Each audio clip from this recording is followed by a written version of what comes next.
Welcome, everybody, to our third Sunflower Hill financial webinar. I'm John Elfin. I'm an advisor with Sunflower Hill, former board member, and my son Jake is a resident of Sunflower Hill at Irby Ranch. We are here tonight, and we have with us Sarah Heyer, who will be presenting tonight, Ellen Cookman and Dan Cutter, who have presented in the past, and they'll be contributing also. And we will summarize during the presentation for a few minutes tonight about what we talked about in the past. But I'm really excited about what we're going to talk about tonight. I mentioned in the past that I was an advisor in the special needs world until I retired earlier, and I've been to many conferences on special needs planning, and I can't remember, I don't believe that I've ever been to a presentation on the topic that we're going to be talking about tonight in these conferences. So we're going to talk about tonight federal gift and estate tax rules, charitable planning, so things like donor advised funds, qualified charitable distributions, and how they apply to special needs planning or special needs families. And presenting tonight primarily is Sarah Heyer of Lathrop LLC, or LLP, excuse me. And Sarah is a trust, estate, and tax planning attorney for high net worth individuals, and she helps those families with charitable planning and philanthropy.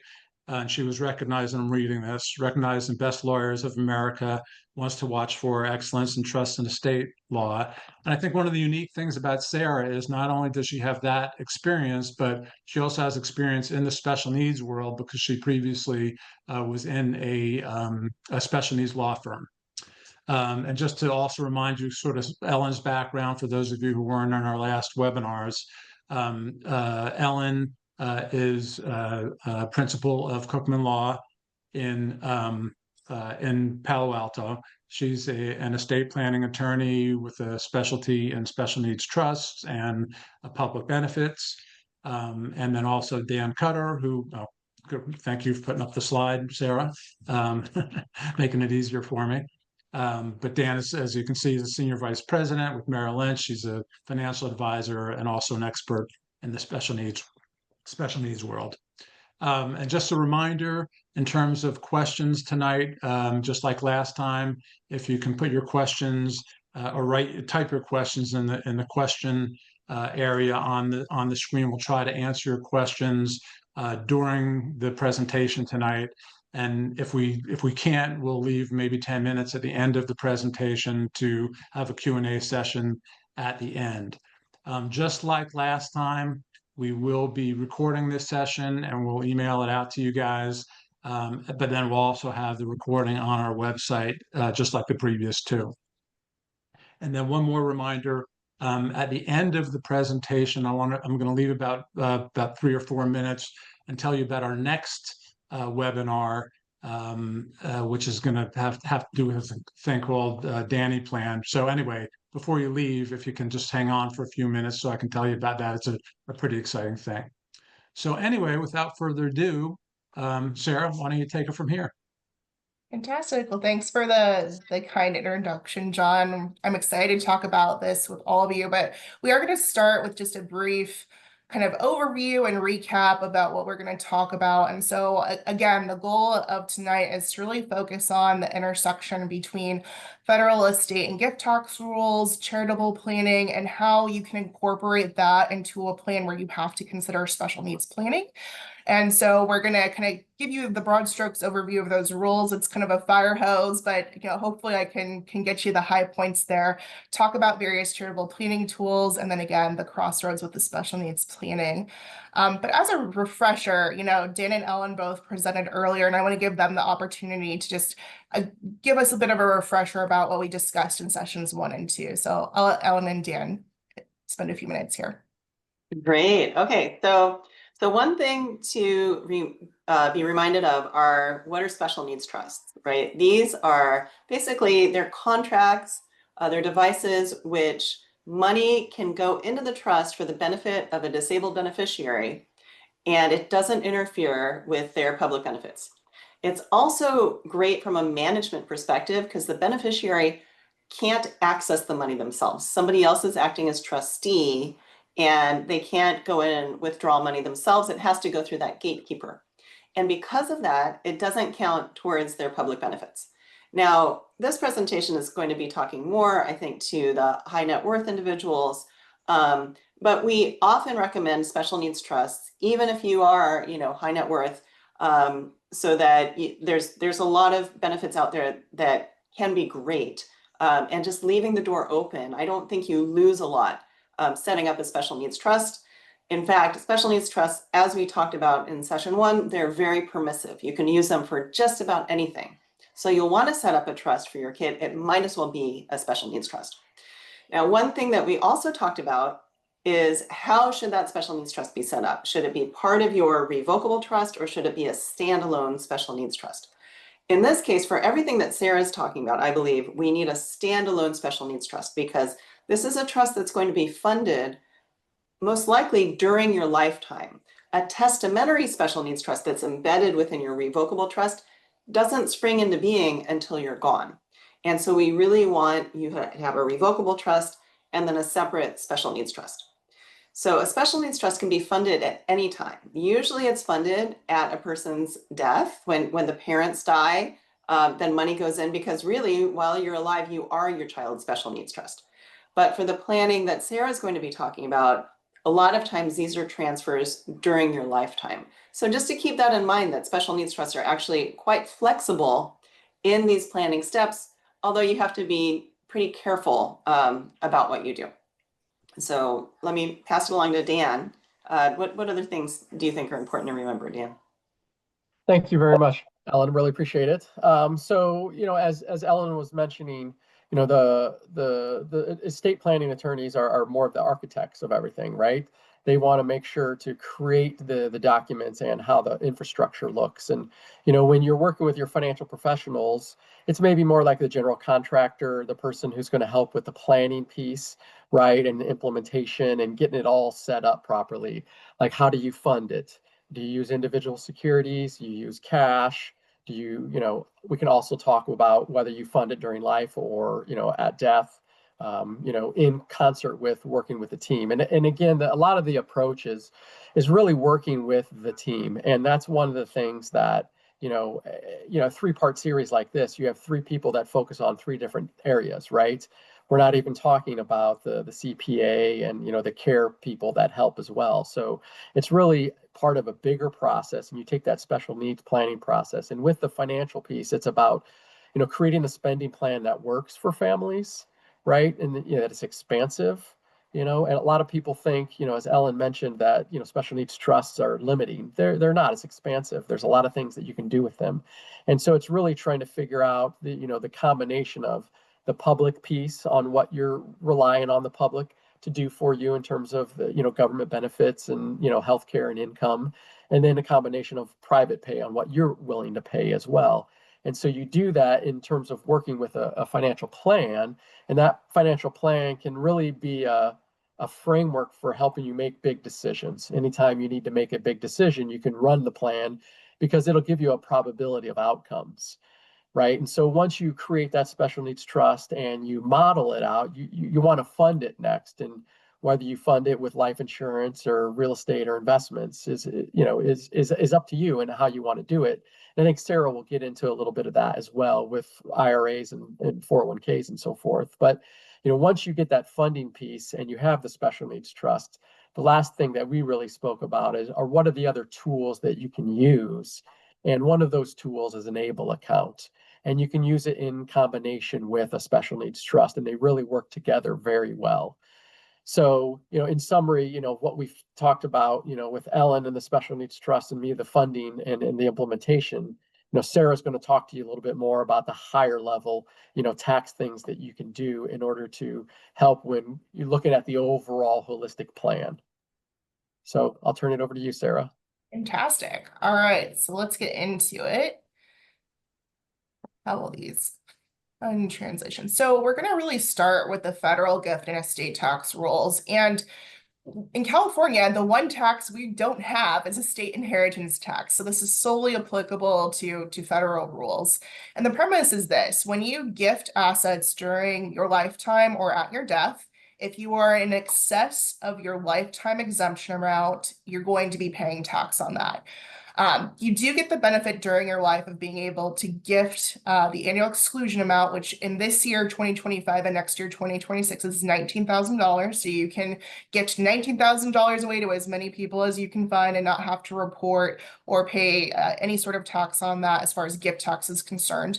And then you have this lifetime exemption, which you can use during your life, or it can be applied at death. But the idea is you can utilize that and not have to pay any tax on that amount. So in this year, we're very close to 14 million. Next year, it's going to be 15 million. So, and married couples get to combine forces and effectively, for example, next year, it'll be close to 30 million for married couples. So the idea is if your estate is in excess of this, we want to think about strategies to try to reduce the size of your estate so that we can avoid having to pay a pretty steep tax. And you get to 40% pretty darn quickly, whether that's gift or estate tax. And married couples do get a few other benefits to try to help minimize that. They can carry any excess lifetime exemption with them on the death of the first spouse. So, for a lot of people, you might have seen revocable living trusts where they had all sorts of sub-trusts set up, and there's still that planning. But with the advent of having this option to kind of keep and be able to apply this exemption at death, we have that. And the marital deduction, right? So we don't want to have the surviving spouse have to worry about estate tax issues per se on the death of the deceased spouse.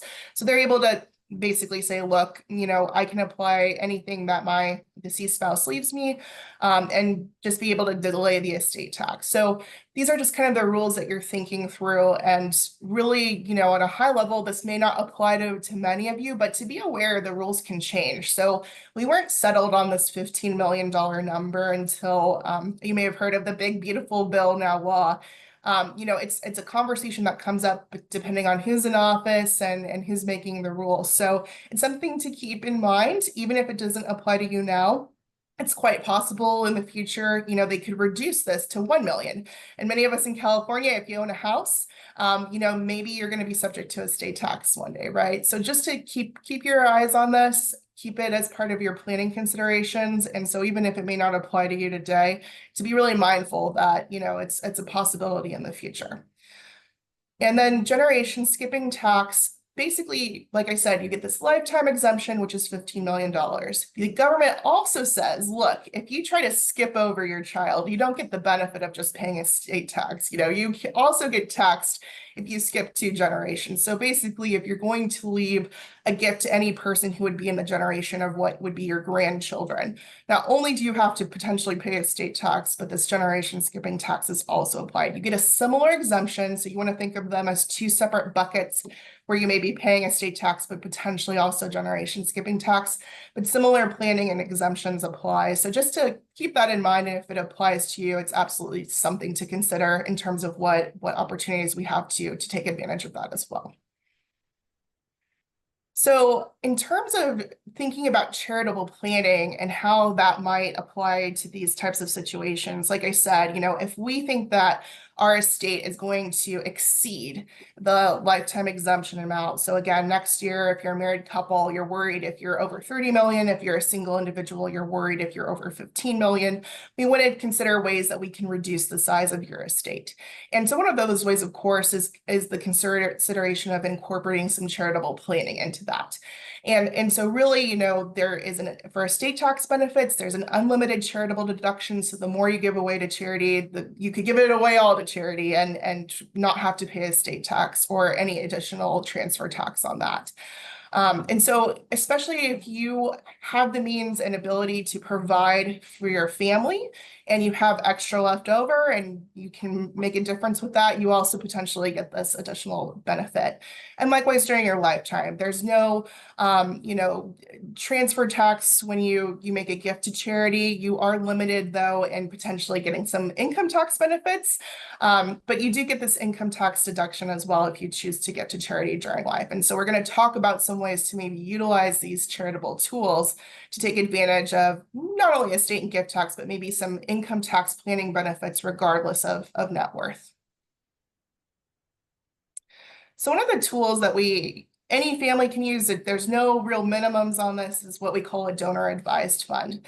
So if you're not settled on where you want to put your excess funds you want to give to charity to use, you can create a fund. And I might let Dan speak to more of the particulars of how you actually set this up. But the premise is you can set up a fund at any well-known financial institution, gift money, you get the benefit of that charitable deduction during the year in which you make the gift to the donor advised fund, and then grants are made over time. So that can be you can build in and empower your child with diverse abilities to really benefit causes that are important to you and your family. So if you're not sure what that looks like yet, but you in a particular year want to take advantage of getting the charitable deduction and you have some extra space to make a gift, you can create this fund and let money grow and be able to set up a charitable plan over time. The other great thing about donor advised funds is they can be designated beneficiaries or contingent beneficiaries on something like a special needs trust. And in terms of administration, that's really great for your trustee because we're not noticing a whole bunch of the 10 different charities that you love. We're kind of focusing on this one entity, and you're typically creating a plan with your advisors and who should be the person that takes over that donor advised fund at your death and is able to carry out the grant making that you really would want. But it's a really fantastic tool. And Dan, I don't know if you want to say a few words about the mechanics, but I'll let you take over from there. Sure, I'll jump in there. And so, with the donor advised funds, the way to think about them a little bit, it's like a 401k in that it's like a sub account, right? You have a menu of options or choices to use and then to invest in. So if you were going to go to whatever financial institution, most of them are going to have a donor advised fund that you can use, and they'll give you a menu of securities to invest in. And so essentially you can put that money in there, whether you're donating, appreciated stock or just money or whatever it might be. You can put that into a donor advised fund, and then you can reallocate the assets and the investments. As Sarah mentioned, you get the deduction in the year that you make the contribution. You don't have to put the grants out, that year as well. You can spread it across many different years. So the donor advised fund is a nice tool that your institution should be able to show you that, you'll see the website, you'll see everything on there, you see what you can have like a 401k, and you'll know what you own, and you can, invest if you want to do it in a values-based way, if you want to be socially responsible, or maybe you want to invest in, securities that are, more environmental, right? So a lot of them will have those that you can do. So you can invest based on your values as well. So the best way to think of it is sort of like a sub account in a 401k where you can pick your own selection of the choices they have. I think John might have something else to add. John wants to jump in too. Yeah, I just wanted to say, and I think Sarah touched on it, but I just wanted to make the additional point and make clear to everybody that another big value of DAFs is that you can make the charitable contribution and get the tax impact in this year, and then have the money potentially grow, and then not make the actual contribution to a particular charity until future years. So it gives you some flexibility to actually make contributions to a specific charity in future years as well. So it gives you that flexibility as well. Yeah, I think what's nice is, especially if you're contemplating, getting this created and up and running and utilizing your donor advised fund to be named as a remainder or contingent beneficiary in your other estate planning documents, whether that's your revocable trust or a special needs trust, it does give you the flexibility too, to not only say, look, I would want to benefit Sunflower Hill. I know them. I like what they do. They're important to me. But also you just never know what the future holds. There might be an opportunity to support a another cause that you're just not even aware of yet, or that your family, decides is really important in the future. So it gives you not only the flexibility to support who you know and who you love, but also the opportunity to say, look, maybe in 10 years, there's a new nonprofit that I want to support as well. And also, again, empowering that legacy and getting the family together too, and being able to say, look, what is important to each of you, and not just making a unilateral decision. So it can be a really powerful tool to get the whole family involved as well. Can I chime in with Yes, one other thing? we'll go back. Of course, of course. Well, Yes, one go thing I love on. about donor advised funds from a planning and drafting perspective is that you don't have to change them. A lot of times people will draft their estate plan and then they name the charities that they really like at the time as like the contingent beneficiaries, like if your kids are gone, the Titanic, if a meteor strikes the earth and your whole family goes. So they'll name some charities, but then 5 years later, they don't like those charities, or 2 years later. You can, if you name a donor advised fund, you can always update that within the donor advised fund, and you don't have to come back to your attorney to update that. Even though, we like being paid for doing drafting, I feel like that's something that once you set the donor advised fund, like these are the types of things that we really want to support, usually that doesn't change very much. And I think it's just a great planning tool from that perspective. Yeah, and then the last thing I will touch on too, as well, is some families who are really interested in creating a legacy and have the opportunity and the means to create a private foundation, which I won't spend a lot of time on tonight, but essentially they're setting up their own foundation to support the causes that they want to do, but there's a lot of work that goes into that. There's a lot of cost, and it's not necessarily private. There's tax filings that disclose who the donors are. A donor advised fund really gives you an added layer of privacy as well, if that's important to you. And so it's a really, again, powerful tool and can be implemented in a lot of different ways into your plan. So next I'm going to focus on retirement accounts, and I reference IRAs here, individual retirement accounts, but this is also potentially applicable to 401ks.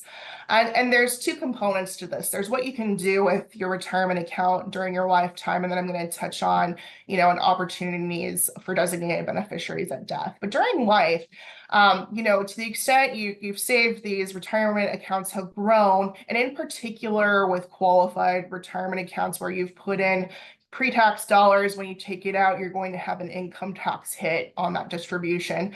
You can utilize qualified charitable distributions. So the premise is you can make a gift to a charity of your choice directly from the retirement account. It can be put against your required minimum distribution, and then it doesn't increase your gross income tax, estate to be counted towards that income taxes that year. So it's potentially a really useful tax advantaged way to, direct something that would otherwise cause your gross income to go up and to benefit a charitable cause.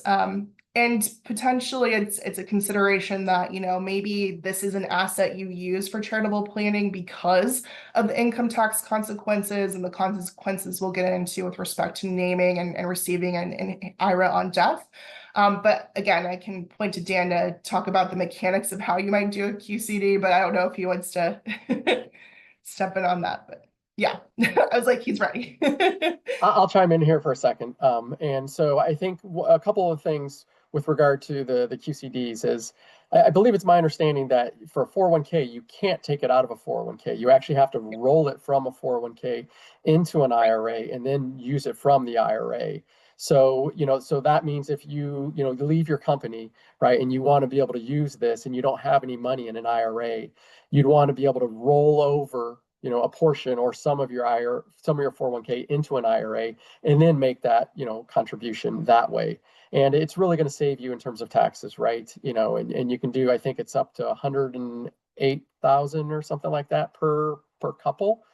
And when you, oh yeah, there it is on the slide. Should have just read the slide. So again, it's one of those things when when you're looking at the end of the year, what you want to do, how do you want to gift money away? There's many ways, right? You can gift stock, highly appreciated stock into, you can put it into a CRUT, you could put it into a DAF. Or if you wanted to give income of some sort like this, instead of taking your required minimum distribution, you can put that as the distribution into the charity. So they're really a good tool, and it's one of those things that you want to utilize in concert with talking to your attorneys and your CPAs. Right. And again, just to highlight too, you do have to meet some very specific requirements for this. And just, be aware in this case, you do name the actual charitable institution you want to direct this to, but you can't name your donor advised fund. Private foundations are out. So to be mindful about how you really utilize this. And again, just the correlation with special needs planning, it gives you the opportunity to consider what causes are important and are potentially helping those individuals in your life, and a way to give that way as well. Now at death, this does apply to 401ks and to IRAs here, but these accounts aren't necessarily flowing through your revocable living trust. They are titled in your name alone, and you utilize beneficiary designations to make sure that they get to the beneficiaries on your death. You can name a public charity, a donor advised fund, private foundations as designated beneficiaries of your IRA. And I do just want to briefly touch on, and I think we touched on this in our previous presentations, but naming a special needs trust as a designated beneficiary has some quirks to it, especially with some recent legislation that was enacted a couple of years ago.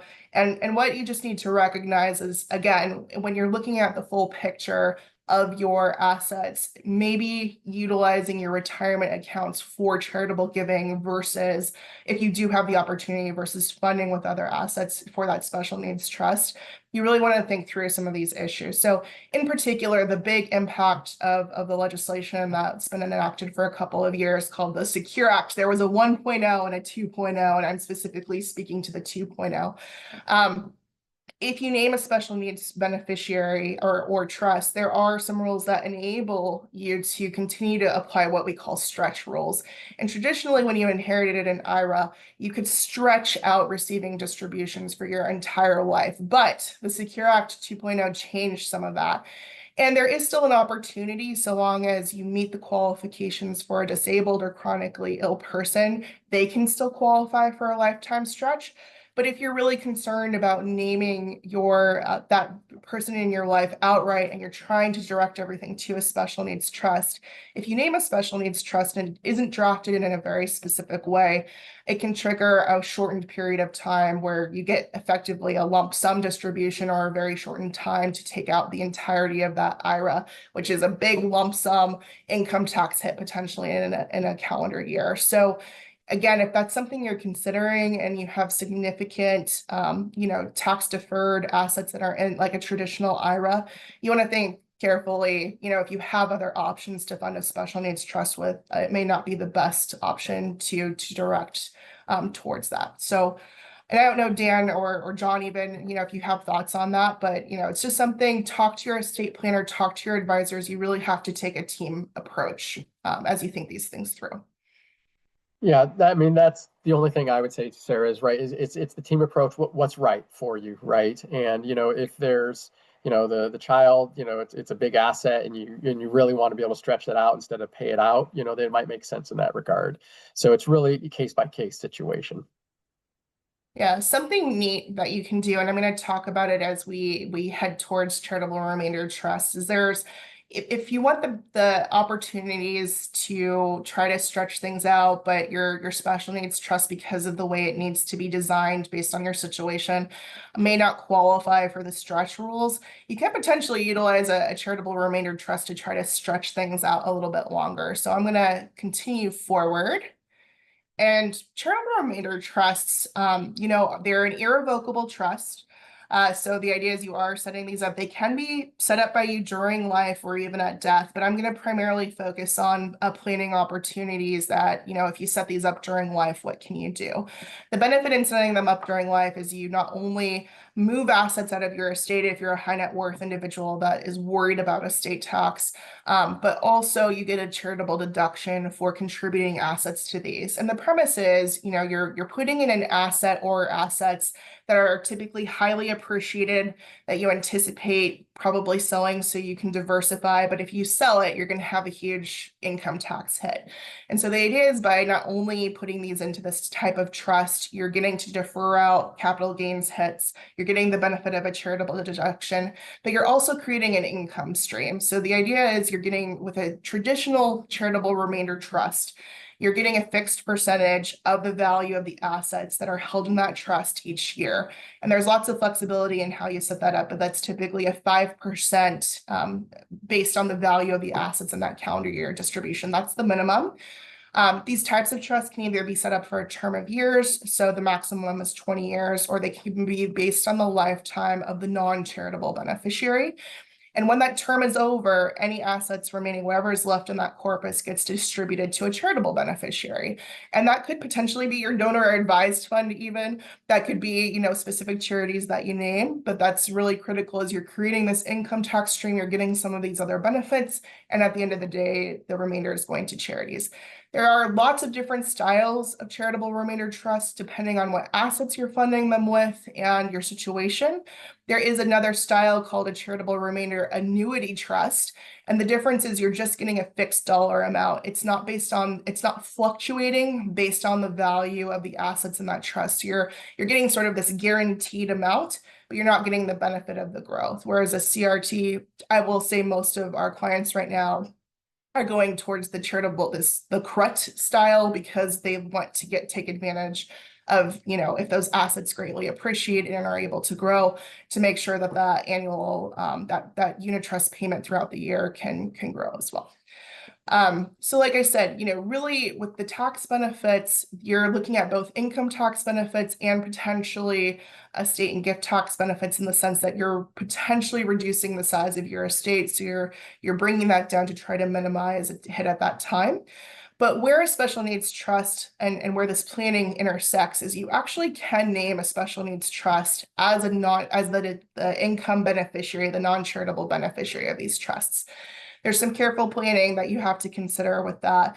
And specifically, I would usually advise you aim for a term of years. And again, that's a max of 20 years, so that you can utilize that third party special needs trust with the provisions that you want to ensure you don't have to have payback provisions, or that it's includable in the estate of your child. You want to be able to direct any funds left in there to the charities or the individuals that you'd like. So typically we'd go with a term of years, but the idea is if you have the ability or desire to fund this now, you can set up that irrevocable special needs trust now, make it the beneficiary of your charitable remainder trust, and provide an income stream to it over the course of, again, up to 20 years.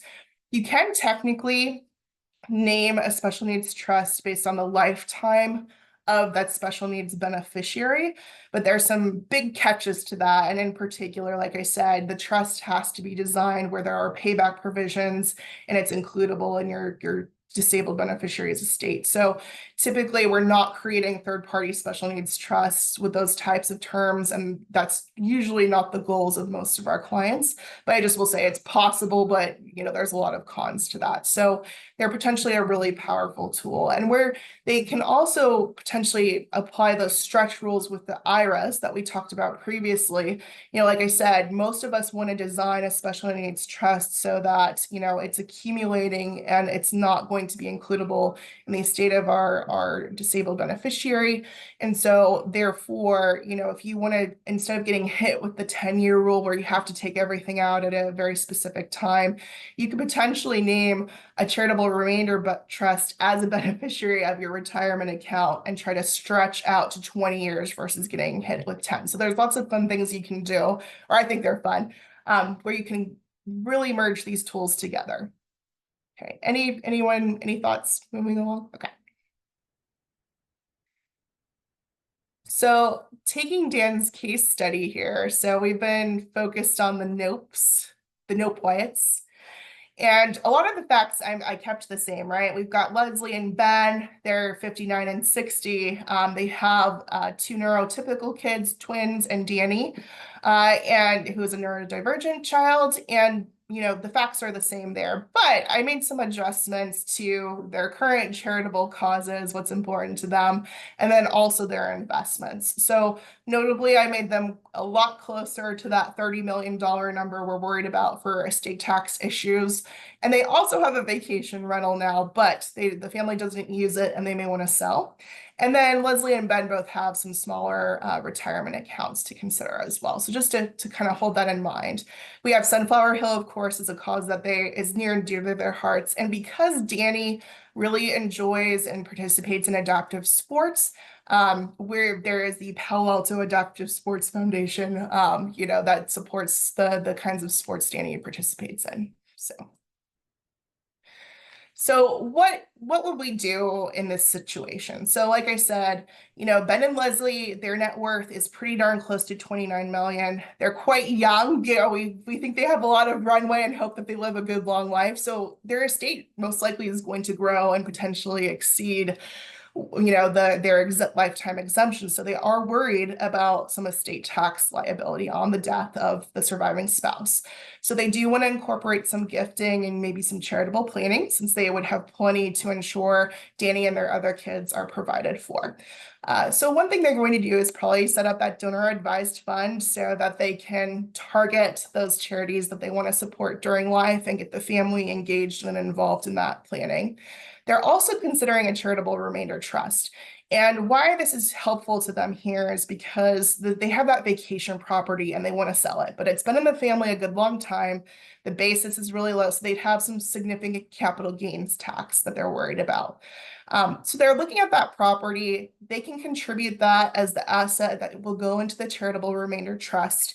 Danny, they can set up his special needs trust now and make that as the non-charitable beneficiary. So they'd get this up and running. They would assign the vacation home to that trust. And then once the vacation home sells, the trust effectively will kick out that up to 5% or more income over the course of 20 years to Danny's special needs trust. And then after that 20-year term is complete, any remaining balance they decide to leave 50-50 to Sunflower Hill and the Palo Alto Adaptive Sports Foundation. So the premise is they have this highly appreciated asset. They want to make, and they have the opportunity and the means to make this large charitable gift. But at the same time, they're providing and kind of getting Danny's special needs trust sort of up and running and funded, and making sure there's the steady income stream to that as well while they can for this course of time.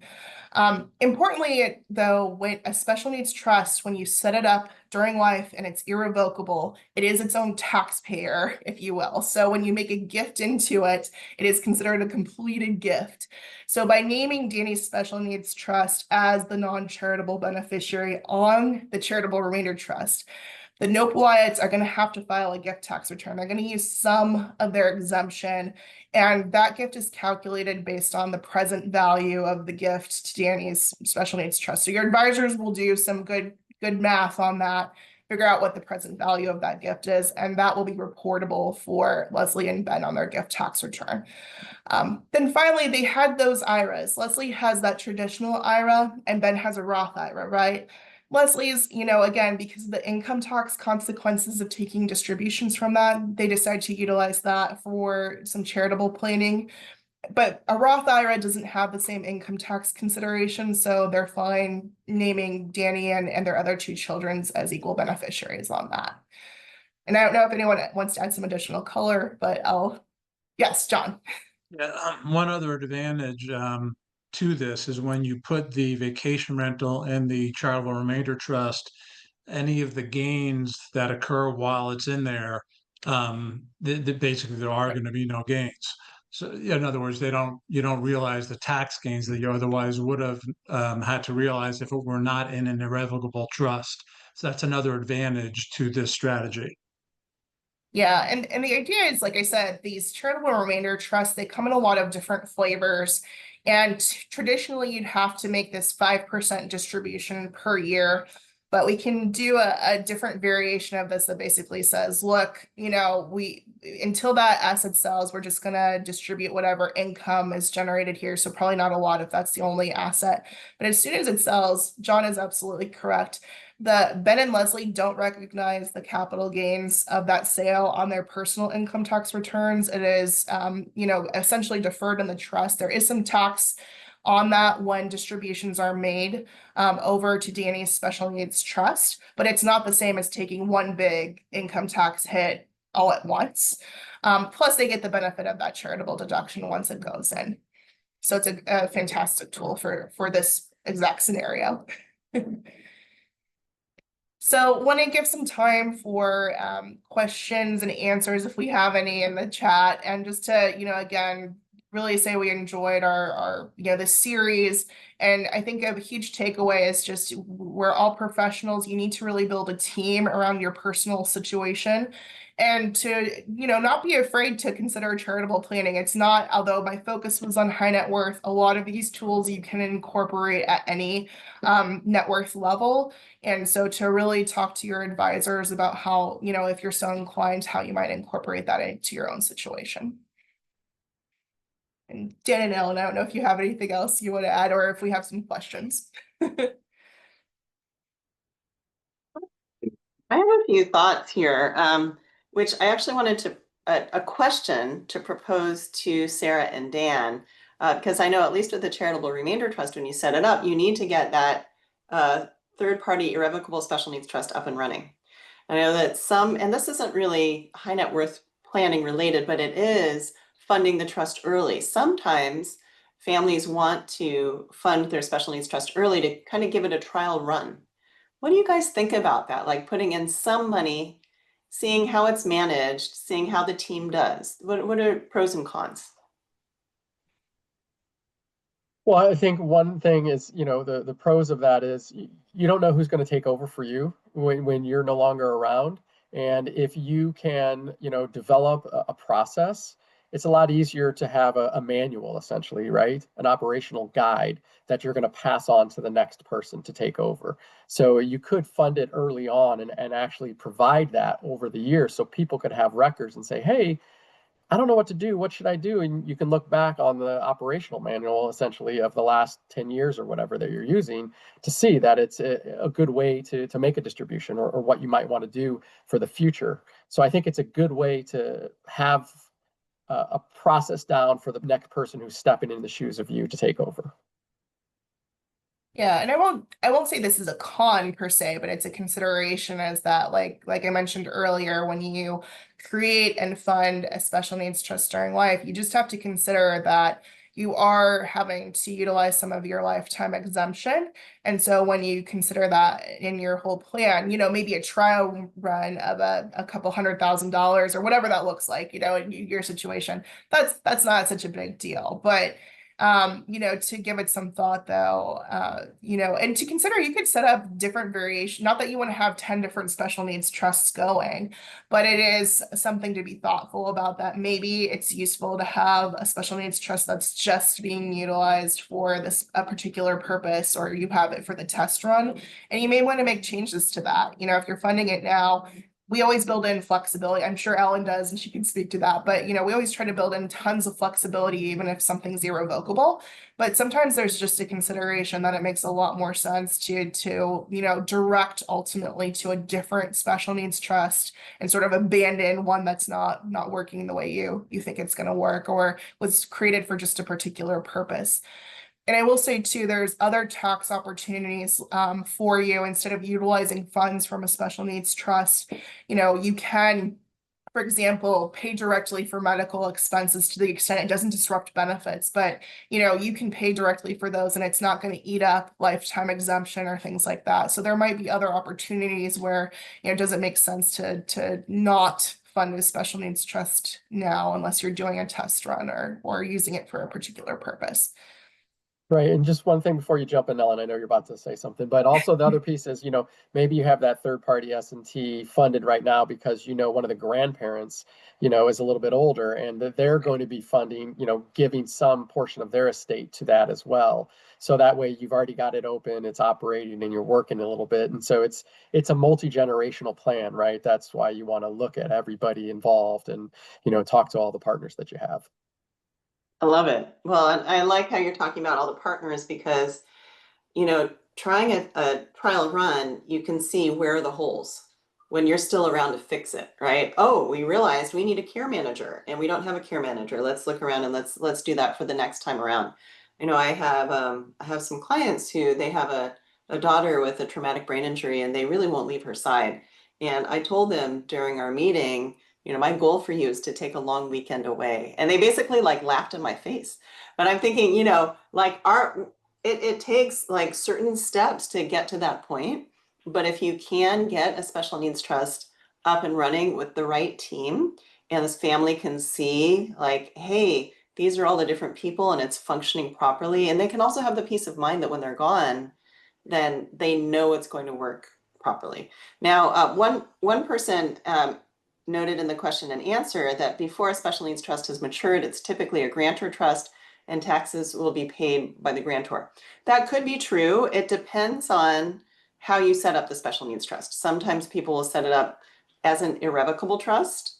And it sounds like, Sarah, if you're using it as a beneficiary of an income beneficiary of a charitable remainder trust, does it need to be irrevocable? Is that right? Right. It needs to be irrevocable, and typically we would kind of weigh whether it should be a grantor or non-grantor trust, just due to the complications of trying to track that.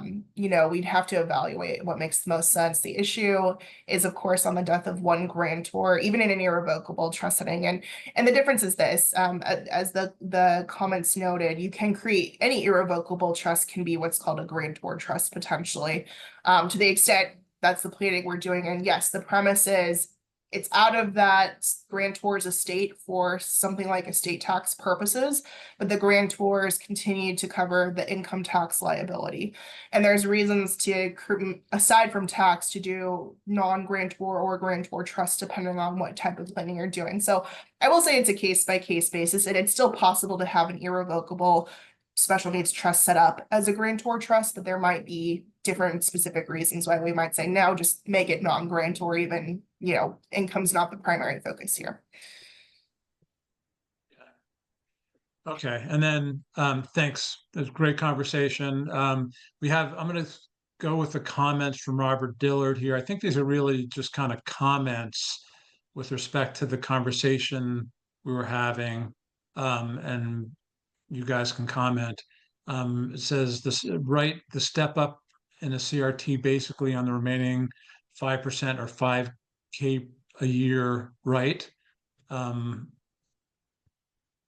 So the 5%, so let me kind of recap again. So basically, when you set up a traditional CRT, the assets are valued on an annual basis and the unit trust payment is determined for the rest of the year based on that. But at the outset, at the creation of the trust, you have to figure out what that unit trust payment, what that percentage is going to be.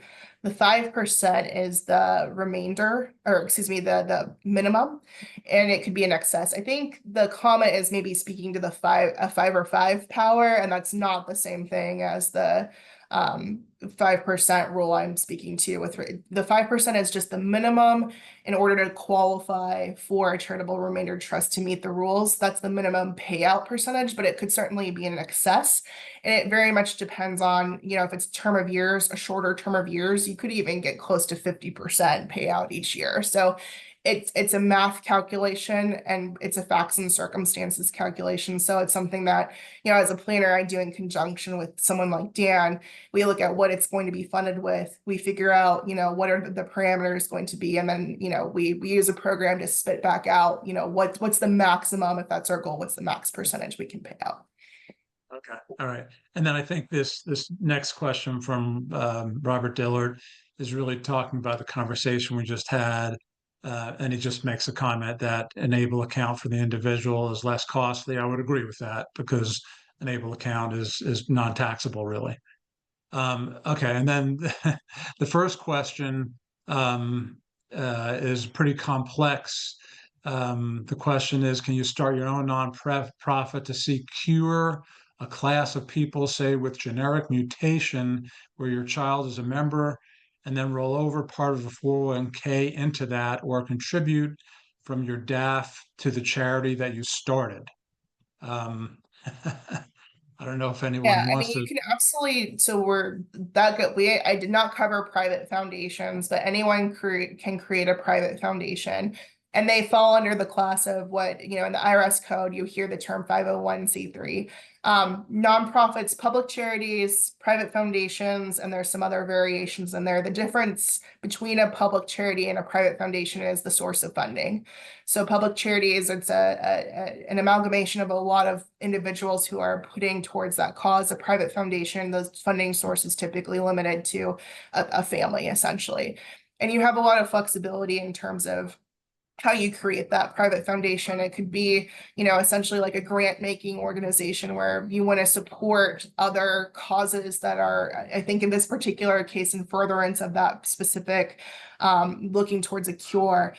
Or it can be a totally functioning foundation, where an operating foundation, and that comes with a whole set of other issues. But yes, I mean, I don't believe you can contribute your DAF or leave your DAF to the private foundation, but you can certainly name a private foundation as a beneficiary of something like a CRT or a charitable remainder trust, or outright in your documents. But I'd have to just double check on the DAF rules. My mind is going fuzzy on that.